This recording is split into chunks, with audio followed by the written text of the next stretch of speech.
Fala pessoal, sejam muito bem-vindos para mais um episódio do Atlas Podcast. Meu nome é André Marra, eu sou um dos hosts desse projeto e hoje temos mais um episódio super especial. Vamos falar sobre política, economia e muita coisa interessante. Então, Ricardão, por gentileza, faça as honras do nosso convidado.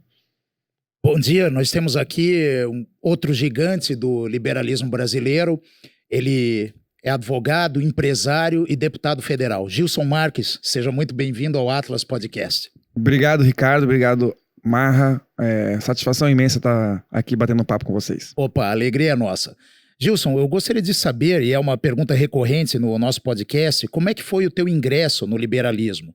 O que te despertou para o liberalismo e para a política? Como é que foi esse ingresso e esse despertar para as ideias de liberdade? Eu não conhecia nada, na verdade, de forma teórica até 2016. Hoje eu percebo que talvez antes disso, na minha trajetória, eu tinha uma intuição de contestar uma autoridade e de não querer respeitar a regra, no sentido de que elas me atrapalhavam, me incomodavam e principalmente me desanimavam. Em 2016, eu comecei a ser apresentado à literatura. A primeira delas foi Anatomia do Estado.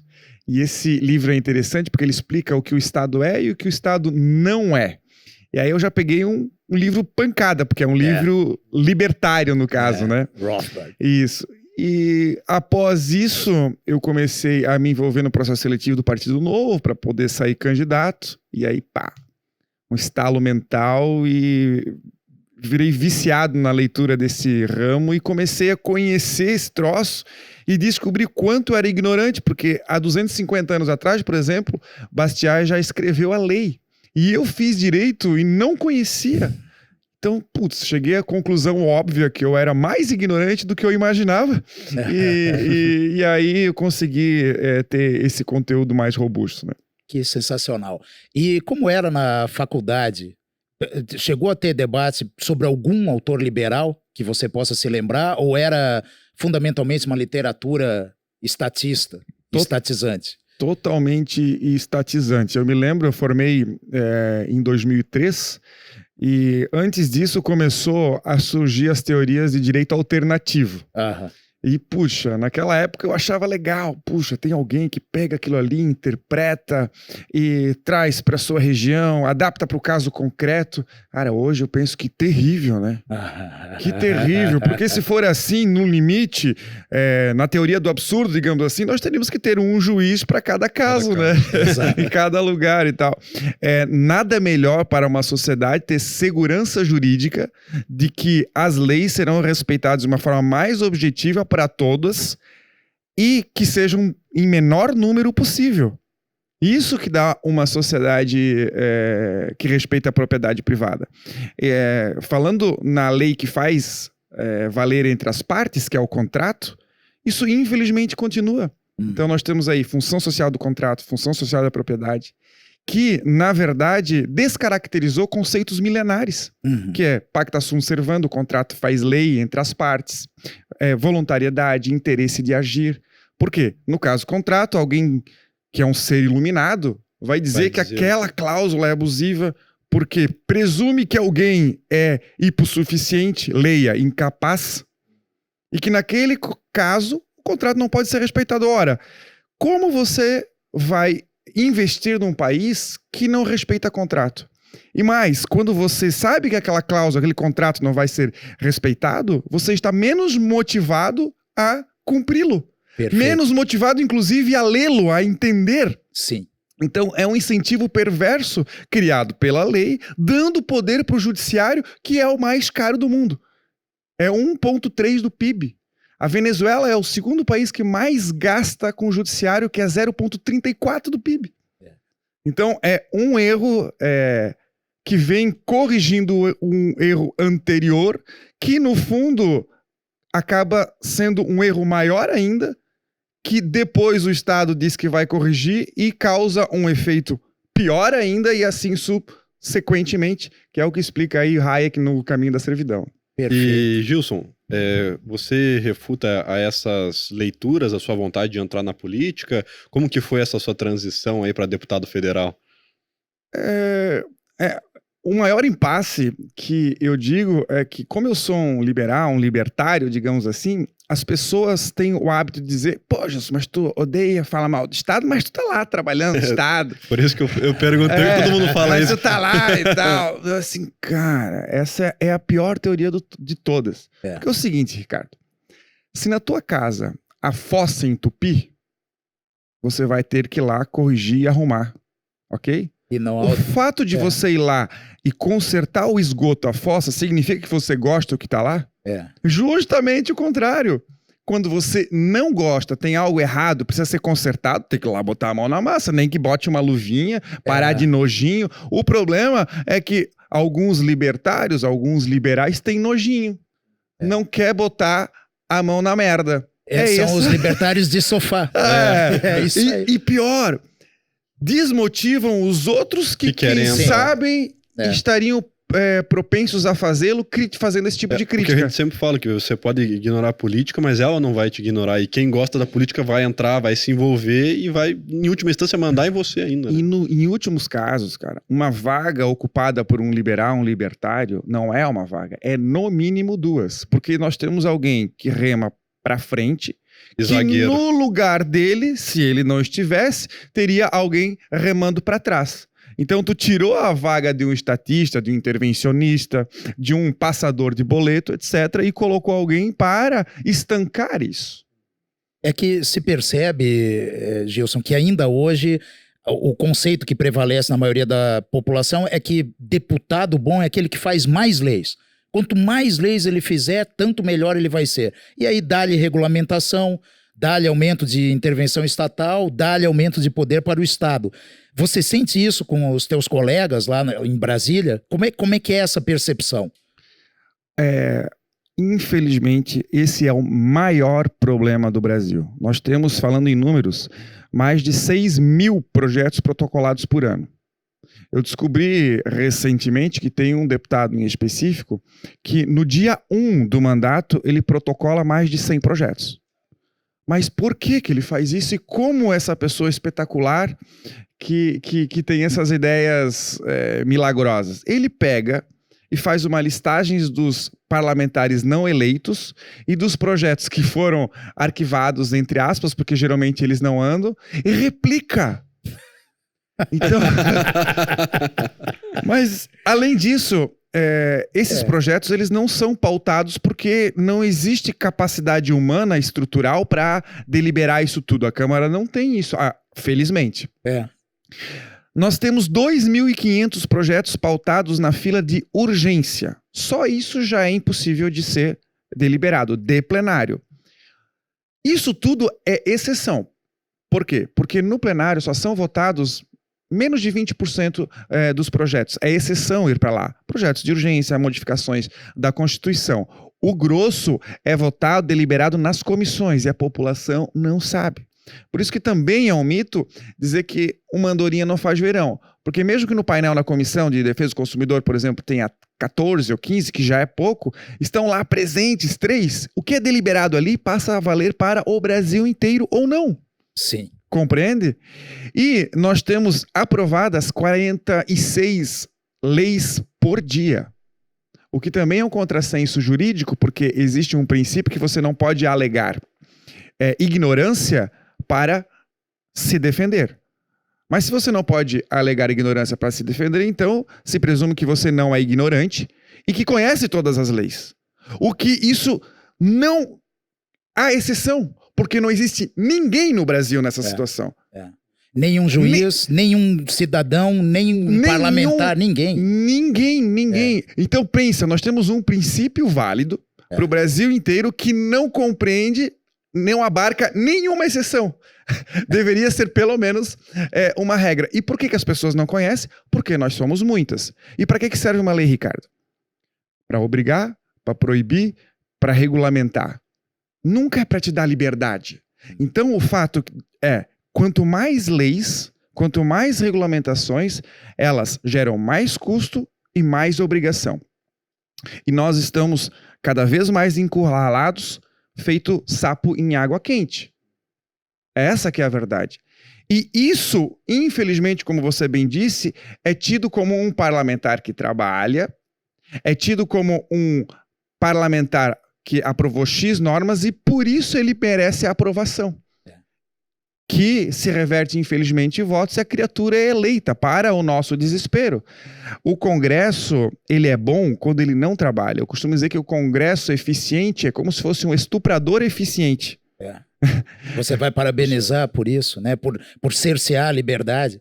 Né? E esse deputado que protocola 100 projetos no primeiro dia e que tem uma atuação oferecendo milhares de projetos que são verdadeiras ideias de jirico, que não foram para frente, foram plagiadas de outros deputados, um sujeito como esse ainda recebe todos os louros da mídia, né? Olhe como é operoso, como é trabalhador. Então é um incentivo negativo a uma atuação que em geral já é muito ruim. Tem uma teoria que eu gosto, que é de James Buchanan, que é a teoria da escolha pública, ou a teoria da política sem romance. E o que você falou de incentivos, ele não só é esse. O incentivo é ceder ao lobby e trazer benefícios para ele, para o seu setor, ou para o seu nicho, ou para a sua localidade. Porque, veja bem, se eu agrado aquelas pessoas que me procuram, aquele nicho, aquela localidade, eu tenho já como se diz o consenso popular, um curral eleitoral suficiente para eu manter no poder, porque é isso que, no fundo, o que o político quer. Só que um benefício dado para um setor, ele gera necessariamente um prejuízo para uma outra pessoa e geralmente é a coletividade. Não existe nenhum direito dado a alguém que necessariamente não teve que ter um dever para outra pessoa. Então, o que o político faz? Ele transfere recursos e deveres de uma coletividade para um pequeno grupo. Isso a gente chama de benefícios concentrados e prejuízos ou custos difusos. É isso que o político, infelizmente, faz, e ele tem o incentivo de cada vez atender ou sempre dizer sim para alguém que lhe procura. O bom político é aquele que diz não. Quanto mais não o político diz, melhor ele é. No meu gabinete, a gente combinou de percebendo o número de pedidos, que basicamente são dois. Primeiro, pedido de recursos. E segundo, pedido de benefício setorial, ou de sindicatos, ou de qualquer tipo. Então, para resolver esse problema, a gente fez. Você não precisa vir aqui. Por quê? O primeiro, a gente tem análise totalmente virtual. Você cadastra lá na nossa plataforma, a nossa equipe técnica vai fazer a boa alocação desses recursos. O problema não é para onde a gente vai enviar, o problema é para a gente não vai enviar. E o segundo, se você vai pedir alguma coisa para você ou para o seu setor, também não é aqui o lugar, porque nós somos parlamentar, eu sou parlamentar de maioria. Então, não faz sentido. Se cumprir esses dois requisitos, pode vir que vai ser bem recebido. Mas nesse sentido, Gilson, eu ia te perguntar, e qual então seria talvez uma solução para que a gente conseguisse alinhar esse mecanismo de incentivo dos políticos? Voltando no incentivo, tem um outro que é interessante. Como ele precisa se reeleger, ele faz publicidade de si próprio. E, além de fazer publicidade de si próprio, ele não tem compromisso com o erro. Não importa o quanto ele erre, ele não tem consequência negativa nenhuma. O empresário, o setor privado, ele vai tomar prejuízo, ele vai à falência. O cara que comete erro, às vezes conscientemente, ele está conquistando votos. O dinheiro não é dele, né? O dinheiro não é dele. O Thomas Sowell fala isso, né? Quando você não sofre as consequências negativas das decisões erradas que você faz, você não tem incentivo de tomar a decisão certa. Sem dúvida. Esse é o ponto. Como você resolve? Tem uma teoria econômica que é faz análise de alta e baixa preferência temporal. Então, o que diz essa teoria? Que se você tiver um período curto de gestão, você está menos preocupado em fazer um bom trabalho e que aquilo se desenvolva e cresça ao longo do tempo. Por exemplo, imagine você fazer a gestão de uma grande empresa por 6 meses. É óbvio que o teu comprometimento vai ser menor, o teu planejamento vai ser menor se tu tiver um prazo de 10 anos. É por isso que num prazo de 4 anos, os gestores municipais, por exemplo, estaduais, tanto faz, eles não pagam as dívidas anteriores e fazem dívidas para o futuro. Ok? O que diz essa teoria? Que quanto maior esse tempo, eu tenho uma responsabilidade maior porque eu considero aquilo como meu. Então, nos países em que existe a monarquia, por exemplo, o monarca, ele entende que aquilo tudo é propriedade dele. Você cuida melhor do que é seu, do que é de todo mundo, até porque o que é de todo mundo não é de ninguém. E mais ainda, você quer que aquilo cresça, porque você é o responsável por muito tempo e vai, inclusive, deixar aquilo para os teus filhos. E o Brasil, ele não tem esse conceito de alta e baixa preferência temporal por vários motivos. Por exemplo, na época de inflação, você recebia o salário hoje e ia gastar amanhã, você não guardava. O conceito de guardar, de fazer poupança, é investir tempo e dinheiro para você crescer. Isso iniciou não agora, não é um conceito econômico para quem tem dinheiro. O cara que ia pescar, ele parou um dia de tirar o peixe para comer e passou um pouquinho de fome para fazer uma rede, planejou, buscou os materiais, ele conseguiu pescar mais e com aquele tempo fazer outra coisa. Então ele entendeu isso. Os gerentes são trocados dos bancos de tempos em tempos para eles não terem um vínculo com a sociedade e se autoproteger. Até com inimigos eles trocam os generais para com o tempo eles começam a não atirar no inimigo enquanto eles estão trazendo os feridos ou trazendo comida. Então, esse é um conceito histórico. Enquanto nós não entendermos de que nós precisamos que os gestores, e aqui tanto faz se é público ou privado, tenha uma perspectiva de que ele vai ficar o máximo tempo possível e que o incentivo dele não seja a reeleição, porque ele vai focar nisso, e o que eu digo foco é 90%. Nós não vamos melhorar. Uhum. Nós não vamos melhorar. Primeiro que o foco não é isso, e mesmo quando não é, como o Estado faz tudo, você acaba não conseguindo fazer nada. Quem abraça muito, aperta pouco. Excelente definição. E qual foi o maior choque, Gilson, chegando na Câmara? O que mais te deixou abismado? Por que se trata...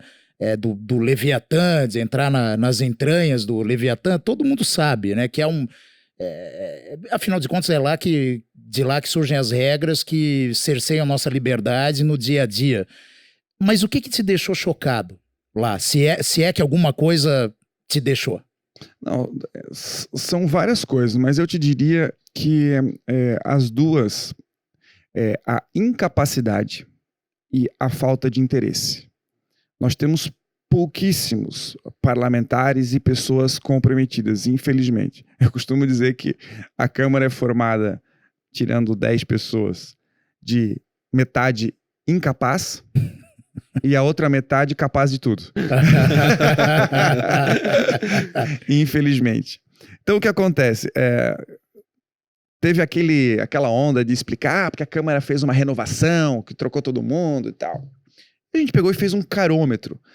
E nós queríamos descobrir quais eram os parlamentares que tinham o alinhamento que nós gostaríamos, que tinham boa índole, capacidade.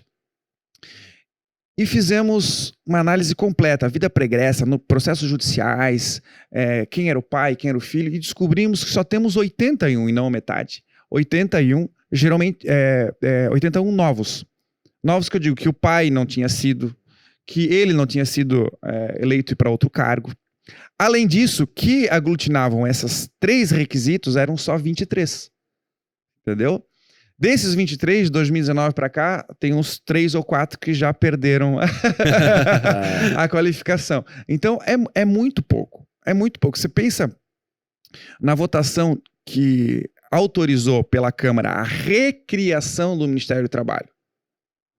O Ministério do Trabalho não existia até então, a Câmara votou, através de uma proposta do governo, a recriação. Somente 21 deputados federais votaram contra. O que significa que todos os outros, eles acreditam que o Ministério do Trabalho ele vai fornecer emprego e não dar cabide de emprego. Como é que pode? É impressionante. Como que pode? Né? Mas quando você fala com os teus pares, você não encontra alguém, ao menos, que diga assim, puxa, eu não tinha pensado nisso. seja pela minha formação, seja por tudo que eu passei na vida, eu nunca tinha percebido que realmente o Ministério do Trabalho gera trabalho para quem está lá no Ministério, não para os brasileiros. Ninguém diz isso para ti, ninguém... Ou será que percebe? simplesmente não Não. se importa? Não, muitos dizem isso. A exemplo de semana passada, nós votamos o piso salarial de enfermeiro. Eu ia te perguntar sobre isso. Você é Colocar o- malvado, né? Você não quer que os Cara, enfermeiros se deem bem Colocar na o justo no vida. spotlight. É né? inacreditável. Assim, muitos parlamentares falam assim, Justo, você tá certo, você é corajoso. Mas Tá eu não vou. totalmente... Mas eu não posso votar. Puxa vida. Então, o que ele tá dizendo? Ele tá dizendo que ele não pode porque ele vai ser prejudicado. Então, ele tá colocando em xeque uma população de 220 milhões de pessoas, porque ele sabe que aquilo é certo, para se beneficiar conscientemente. E inúmeros, tá, Ricardo? Inúmeros. E você consegue convencer por vários argumentos. Vários. Por exemplo, mais Brasil e menos Brasília. É óbvio que não pode ser tomada uma decisão no gabinete central. Uhum. Uhum. Você sabe do município do Piauí, se que é a necessidade? 4.750 é Exatamente o salário daquele profissional daquele lugar. Até porque o Maranhão tem renda per capita de menos R$700, Brasília tem renda per capita de R$2.400. É. Cara, vai ter município que tem enfermeiro, nada contra, bem pelo contrário, né? Que vai receber uma quantia maior do que o secretário de saúde municipal. Sem dúvida. Entendeu? E o ponto fundamental, Gilson, é deixarmos claro, quem está protegendo os enfermeiros aqui é o Gilson, Isso. que votou contra. Não os sujeitos que mentirosamente foram defender o piso salarial. Por quê? E o deputado vai explicar melhor para nós. Porque é uma obviedade. Vários enfermeiros serão substituídos por assistentes de enfermagem, por técnicos de enfermagem, por outras categorias que não estão no piso. Ou seja, ninguém mais vai contratar alguém sob o título de enfermeiro, porque não haverá dinheiro para contratar. Não se revoga a inflação por decreto, não se aumenta a renda por canetaço. E eu tenho particularmente uma história. Eu, em 99, eu comecei a trabalhar de forma voluntária. Eu trabalhei 6 meses de graça, porque eu gostaria de ter a oportunidade de aprender. Fui trabalhar no fórum, no primeiro semestre de faculdade. Depois disso, eu fui contratado por um escritório e eu recebia R$130 por mês. Obviamente, bem abaixo do salário mínimo. Cara, eu sou altamente agradecido ao meu patrão, porque foi aquilo que me deu a oportunidade de aprender, ter experiência, ter contato com o ambiente, acesso à bibliografia, enfim. Para chegar onde eu cheguei, jamais teria chegado se eu não tivesse tido aquela oportunidade. Tu já pensou se eu e ele tivéssemos respeitado a lei do salário mínimo imposta obrigatoriamente por um político? O fato é que quando você estabelece um piso salarial, você está autorizando um político a dizer a partir de qual valor você está permitido de trabalhar, ou seja, você está proibido de trabalhar caso queira. Então, o cara que se forma em enfermagem e ele tem a perspectiva de trabalhar logo no início de carreira a R$3.000, R$3.500, R$4.000, R$4.500, ele está proibido. Sim. A maioria dos profissionais que hoje estão contratados e que são abaixo do piso salarial estariam proibidos de trabalhar caso essa lei fosse aprovada antes da contratação. É de uma obviedade, como é que não se enxerga isso? Não, e é de uma obviedade também que o empregador ele vai olhar se a sua contribuição não é mais do que o valor que eu vou te pagar, eu não vou te contratar. Se a sua contribuição para a empresa não vai ser R$5.000 a partir dali, é óbvio que ele vai descartar e vai escolher por não contratar. E ainda mais, né? A gente estava conversando esses tempos com o pessoal que era da saúde, a gente fala, tá, eu tinha 8 enfermeiras, por exemplo, e se eu pagava menos do que os 4.000 do piso, agora isso aumenta, talvez eu tenha que dispensar 2 ou 3, e as que ficam agora tem que trabalhar mais, porque tem menos enfermeiras do que tinha antigamente. Exatamente. É por isso que desanima, porque um conceito errado e simplório é eu vou ganhar mais e pronto. O Milton Friedman já dizia isso. As leis e as políticas públicas elas têm que ser vistas conforme os resultados e não conforme as intenções. O resultado é conhecido, é óbvio, aconteceu com os engenheiros. É isso. Você vai contratar menos pessoas, e pronto. Só para não dizer que ninguém vai ser beneficiado, só vai ser beneficiado os profissionais que, por um motivo ou por outro, não poderão ser exonerados. Entendeu? Mas se ainda isso acontecer, vão ser para poucos em prejuízo de muitos. E esses muitos talvez não tenham percebido a armadilha por trás desse raciocínio. É porque com municípios paupérrimos, milhares de municípios brasileiros, municípios paupérrimos, quais municípios que têm dinheiro para isso? Que não sejam grandes cidades, grandes capitais? Não há. Por exemplo, no Rio de Janeiro, 80% dos garçons são nordestinos. Por que são nordestinos? Porque eles são melhores garçons? Não. Porque felizmente ou infelizmente, é um fato, eles topam trabalhar por um valor menor. Eles não têm um emprego lá no Nordeste e infelizmente eles vêm para buscar oportunidade e são contratados. Agora, se o político der uma canateada e dizer, não, garçom não pode mais receber 1.400, vai ter que ser 2.500. O que o dono do restaurante vai fazer?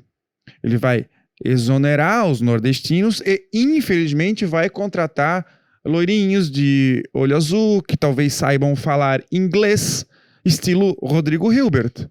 Se for 3.000, se for 4.000, entendeu? Ele vai aumentar o grau de exigência. Ele vai querer pessoas que são do local, que conheçam o local, a cultura. Ele não vai contratar alguém de fora, mais simples, que em busca de oportunidade, com menos experiência. Então, a lei do salário mínimo, de qualquer que seja ela, ele exclui socialmente a parte da população que é mais necessitada. Claro. E não dá oportunidade para ela futuro.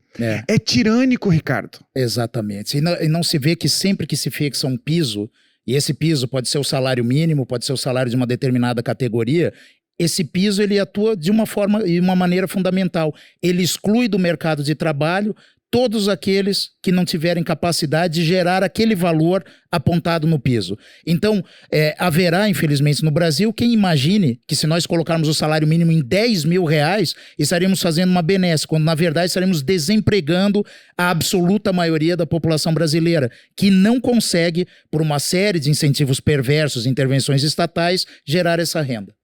E é engraçado que, como tudo que é ruim não vem sozinho, nós temos já protocolados mais de 140 pedidos de pisos salariais. Outras classes, eu imaginei. Mais de 140. E já existe mobilização forte para pelo menos 2 deles. Então o que acontece? Quando você tem num bolo uma sociedade em que vive de trocas voluntárias, de que se paga conforme o resultado, o merecimento, e você tira essa lógica a uma categoria, e essa categoria ela passa a cobrar ou receber mais, é óbvio que o custo dessa aqui fica maior. Como essa aqui recebeu e essa aqui percebe isso, a sociedade percebe isso, que fica o custo mais pesado, mesmo que gradativo nas costas, as coisas ficam mais caras, essa sociedade começa a se mobilizar para conquistar esse dinheiro também. E geralmente consegue. E aí esse custo fica maior ainda.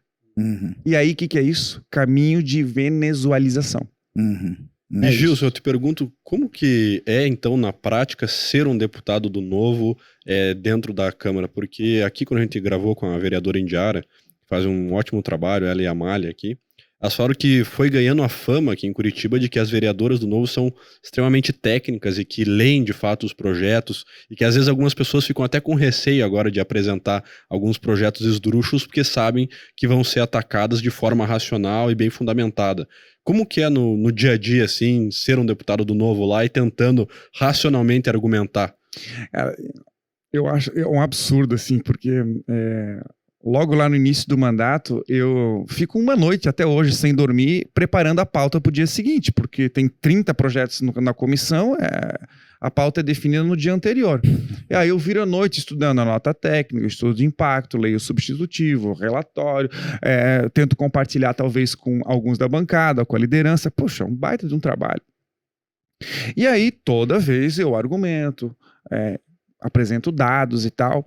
E aí teve um parlamentar, mais de um até, que me perguntou, tá, Gilson, cara, mas tu lê todos os projetos?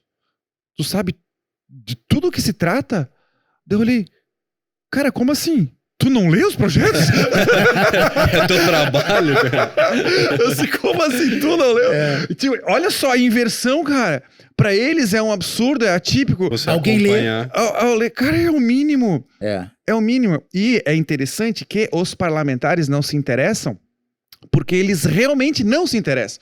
Eles querem e só vão na comissão quando tem aquele projeto que eles querem aprovar.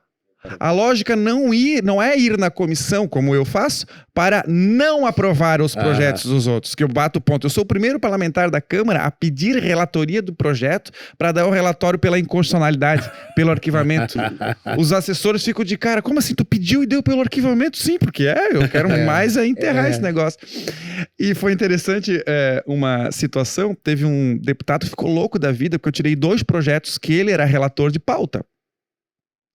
E ficou, assim, louco. Na reunião seguinte, vingativo pra caramba, ele foi lá e tirou 3 projetos que eu era relator de pauta. Relator da matéria. E eu tive que fingir que fiquei triste, porque eu queria mais a retirada de pauta. Eu quero retirar de pauta que não volte nunca mais, entendeu? Porque era lá. É sempre assim. E além do incentivo de você ter interesse de aprovar a pauta por ser um interesse particular para o seu setor, para a sua categoria, nós também temos interesse corporativista, que nós chamamos de log-rolling. Log-rolling significa troca de favor. Você vota no meu e eu voto no teu. Por exemplo, tem o deputado do agronegócio e tem o deputado do funcionalismo público. Eventualmente, do agronegócio vai votar na pauta do funcionalismo, desde que ele vote no futuro para o agronegócio. No fundo, é uma forma de conluio legal, de contaminar a decisão correta para aprovar uma matéria. Por isso que existe o incentivo de aprovar praticamente todas as matérias. Em 2020, só teve uma proposta rejeitada em plenário. Que coisa incrível. E sabe qual foi? O afastamento do Wilson Santiago, que foi pego, gravado, recebendo ou dando dinheiro no gabinete com decisão liminar do STF pelo afastamento. Essa foi a única rejeição em plenário em 2020. Então só vai lá quando feito todo o log rolling, entendeu? Que coisa impressionante. E Gilson, a gente sempre tenta traduzir para o pessoal em casa, assim, e daí eu pediria um passinho atrás. Como que é o dia a dia de um deputado federal? Por exemplo, você tá segunda-feira, deu o horário de você ir para a Câmara. Como que funciona? Como que são as comissões? Você viaja, volta para tua cidade? Como que é? Cara, pra mim mesmo é um masoquismo. Acompanhei você ontem e vi que não é fácil. Talvez para mim seja um pouco mais difícil, porque eu moro numa localidade um pouco pior de voo e tal. Então, eu moro numa cidade que eu tenho que ir a 1h30 viajar de carro, trânsito terrível, a pior rodovia do estado, para chegar no aeroporto e fazer um voo com escala. Então, 7, 9, até 11 horas eu já levei de deslocamento. Então, para chegar na terça-feira, em horário de trabalho, eu preciso sair às 3 horas da manhã, 3h30 da manhã de casa. Se eu quiser só ir na terça, senão eu tenho que ir na segunda. Na terça, não tem horário para acabar. Então, não raras são as vezes que acaba 2h30 da manhã. Na quarta-feira é o dia mais doido, que começa às 8, 8h30, reunião, comissão, e aí vai. Só que eu só recebi a pauta da quarta na terça. Então, essa é a noite que eu viro. Entendeu? Da quarta-feira também não tem hora para acabar. Então, eu tenho Red Bull no meu gabinete. Na quinta-feira, eu já preciso ir de tênis, já vou me arrastando e tomando o café ruim da Câmara.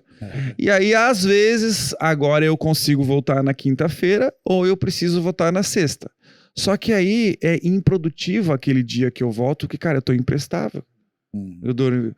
Calhou de eu dormir 6 horas em 3 dias, entendeu? Aí na E sexta-feira viagem. de manhã, os amigos falam assim, não, você vai fazer um podcast agora em Curitiba. Em Curitiba. Não, eu sou total a favor de dar chibatada em político, né? Eu falei, cara, eu vou vingar a população brasileira no Gilson agora. Vamos torturar o deputado. Ele vai chegar cedo pro podcast. E a galera é interessante porque elas pensam, porque o deputado não trabalha, a Câmara não trabalha. Gente, ao contrário, que bom se fosse se eles não trabalhassem. Que bom seria. O problema é o contrário, que eles trabalham muito. O problema não é matar um leão por dia, é desviar das antas. Excelente, Gilson, excelente. E eu queria saber qual é a tua resposta quando, por exemplo, vem a representante do sindicato de enfermagem ou do conselho de enfermagem ou algum órgão de classe e te expõe e te pede, se é que eles ainda pedem para que você vote favoravelmente a um piso, ou eles já estão escolados e sabem, não, com o Gilson não adianta, não vamos nem falar. Não, eles pedem. E quanto mais você representa um número menor de parlamentares, mais você é alvo. Por exemplo, das enfermeiras, ali eram 11 parlamentares convictos, digamos assim, 11 ou 12. Então é muito mais fácil você concentrar esforços em cima desses 11 ou 12. O cálculo que a gente fez é que tem, nesse ramo, por exemplo, de enfermagem, técnico, enfim, 3 milhões de trabalhadores. O meu celular e as redes sociais, eu não conseguia clicar assim no WhatsApp porque não parava de atualizar. Eu tive uma avalanche maior do que o da reforma da Previdência. E sangrento, assim. Do tipo, eu sei quem são teus filhos e quando eles forem hospitalizados a gente vai dar o troco, entendeu? Que coisa impressionante. Espero que você morra sem atendimento. Eu vou fazer macumba, eu tenho um boneco voodoo. Cara, uns negócios bizarros, assim.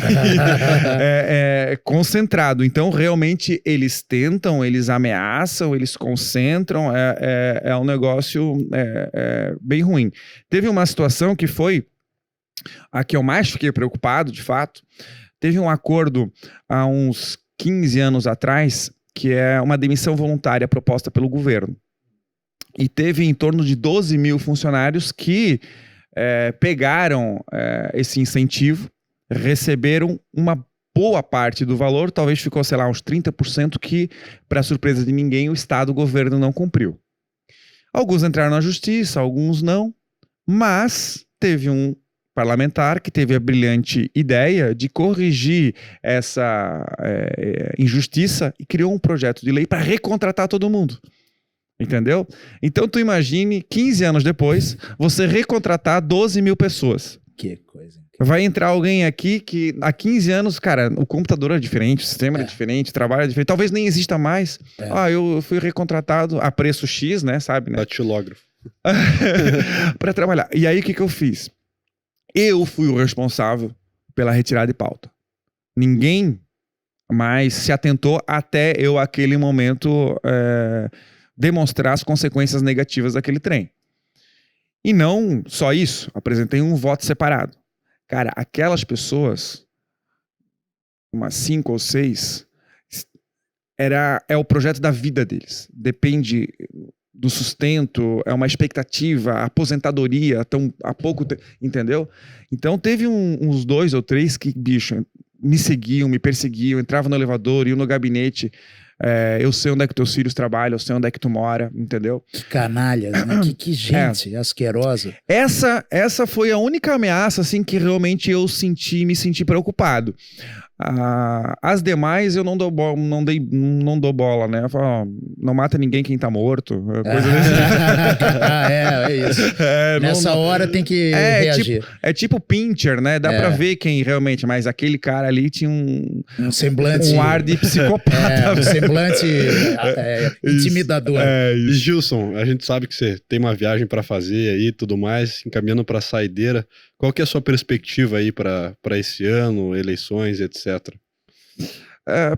Primeiro que nós precisamos parar de cair na armadilha de ficar discutindo eleição presidencial. Uhum. Infelizmente, isso captura toda a discussão política e faz com que a população fique alheia ou ignorante com aquilo que realmente importa. E o que realmente importa? O legislativo. As pessoas pensam que o presidente manda alguma coisa. Cara, a pauta mais importante do governo era o voto impresso, o voto auditável. Negável. Não passou na Câmara. Esse é só um exemplo. Não passou na Câmara. Então, quem manda no Brasil é o STF, aí o Legislativo, a Marcela Bolsonaro e depois o Bolsonaro. Hoje nós temos um parlamentarismo ou um semipresidencialismo de fato. 95% do dinheiro é carimbado. Quem faz, inclusive, o orçamento é o Legislativo. Cara, as pessoas não entenderam isso. Não entenderam. Marra, em quem você votou para senador em 2014? Não sabe. Não quero te constranger, mas 90% das pessoas não sabem. Qual é o problema disso? O problema é que esse cara tá lá porque o mandato é 8 anos. E a reclamação comum entre as pessoas é que, por exemplo, o STF não faz isso, não faz aquilo, é aquele outro. Ou escolheu, porque é ele que escolhe ou ratifica a escolha do ministro do STF. Ou ele pode vetar, que faz o veto, ou ele que protocola exclusivamente o pedido de impeachment. Sim. E como se corrige isso? Com bons senadores. Mas como que as pessoas não sabem nem quem votaram? Não dão importância para o cargo que nós controlamos. Isso é um princípio estoico, né? Aquilo que você pouco controla ou não controla é o candidato à presidência da República. Pouca interferência a gente tem com relação a isso. Deveria ser a menor preocupação, não é? Isso. Porque pouca interferência a gente tem e ele tem pouca interferência sobre nós. O legislativo não, cara. O deputado federal, um deputado estadual, e as pessoas não têm essa ideia. Então, pronto. Dito isso, a gente precisa colocar pessoas liberais que tenham um conceito de que mais poder é menos poder para os políticos, é menos poder para o Estado. Enquanto a gente não fizer isso e tiver a armadilha de colocar pessoas que querem fazer o que a gente concorda, a gente só vai incentivar que ela realmente faça e amanhã ou depois, no curto prazo temporal, seja substituída por outra que a gente não concorda. Então a gente tem que votar contra a pessoas que fazem aquilo que a gente quer quando isso necessita de aumento de poder. Perfeito. Gilson, foi uma honra recebê-lo no Atlas Podcast. Parabéns pelo seu trabalho. Muitíssimo obrigado por ter vindo aqui. Muito obrigado, eu que agradeço. Fantástico aí a oportunidade. Contem comigo sempre. Muito obrigado. Muito obrigado. E pessoal, se inscreva no nosso canal, ative o sininho, deixe seu like aí, seu comentário. Sigam o Gilson nas redes sociais, você vai ver muita coisa boa ali. E nos siga para mais episódios. Até mais.